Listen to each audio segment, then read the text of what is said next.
नमस्कार दोस्तों, मेरा नाम है मनीष। दोस्तों, इस वीडियो में काफ़ी इंपॉर्टेंट इन्फॉर्मेशन आपके साथ शेयर करूंगा, तो इस वीडियो को एंड तक जरूर देखिएगा और शेयर भी कीजिएगा अपने फ्रेंड्स के साथ। दोस्तों, क्या आप जानते हैं कि इन्फ्लेशन किस हिसाब से बढ़ रहा है? इन्फ्लेशन मतलब महंगाई किस हिसाब से बढ़ती है? 6-7% के हिसाब से बढ़ती है।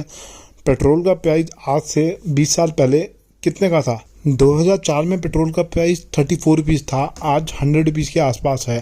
तो ये 3 गुना हो गया पिछले कुछ सालों के अंदर, 20 सालों के अंदर। तो महंगाई जिस हिसाब से बढ़ रही है और चीज़ों की कीमतें जिस हिसाब से बढ़ रही हैं, गैस के प्राइजेज, ब्रेड बटर के प्राइजेज, उस हिसाब से अगर आप कंपेयर करें तो अगर आप अपना पैसा सिर्फ बैंक में ही रखते हैं तो वो पैसा धीरे धीरे करके कम हो रहा है। इन्फ्लेशन को बीट नहीं कर पाएगा वो पैसा।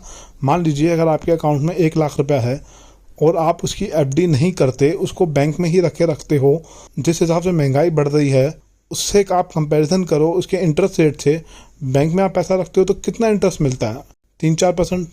वहीं कुछ अगर मैं आपको ऐसी स्कीम बताऊं जिसमें वो पैसा आपको एफडी में भी ना डालना पड़े, क्योंकि हम एफडी में डालते हैं उसको ब्रेक करते हैं तो कुछ चार्जेस लगते हैं। 1 साल से पहले अगर हम उसको तोड़ देते हैं तो पेनल्टी लगती है, और एफडी में कर दिया तो 1 साल के लिए या 6 महीने की हमने एफडी की या 2 साल की एफडी की तो ब्लॉक हो जाता है।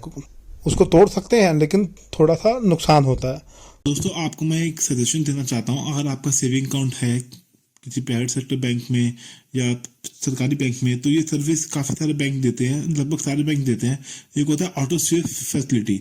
उसमें क्या होता है, मान लीजिए अगर आपके अकाउंट में 15,000 रुपीज़ पड़े हैं, तो मान लीजिए उसमें से 10,000 रुपये का मिनिमम बैलेंस है। मिनिमम बैलेंस आपको मेंटेन करना पड़ेगा।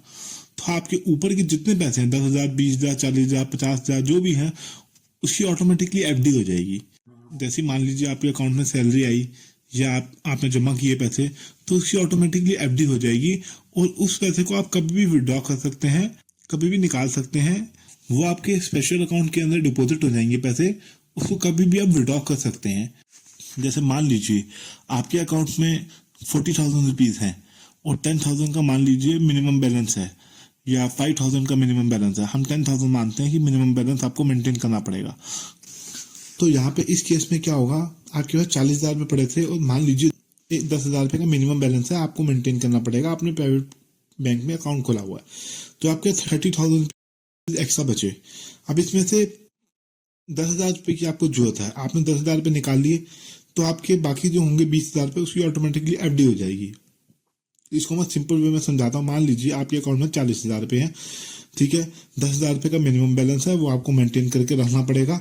बाकी जो है 30,000 रुपीज जो आपके बचे, उसमें से अभी आप 10,000 रुपये निकलवाना चाहते हैं, बाकी आप चाहते हैं नहीं पड़े रहें, 2 महीने या 10 दिन या 20 दिन या हफ्ते बाद या 2 महीने बाद मुझे उसकी जरूरत पड़ेगी तब मैं निकलवा लूँगा, अभी ऐसे ही पड़े रहने देता हूँ।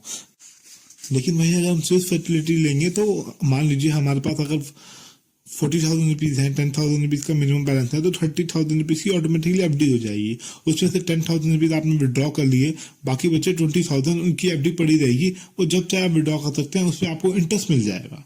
आपको पेपर वर्क करने की जरूरत नहीं पड़ेगी, आपको बोलने की जरूरत नहीं पड़ेगी, ऑटोमेटिकली अपने आप भी हो जाएगा। सजेशन दूंगा कि ऑटो फैसिलिटी आप ले लीजिए, उसमें कोई नुकसान नहीं है, मैंने भी पर्सनली ले रखा है। और दोस्तों, अगर आपका करंट अकाउंट है तो भी आप ये ऑटो स्विप फैसिलिटी ले सकते हो।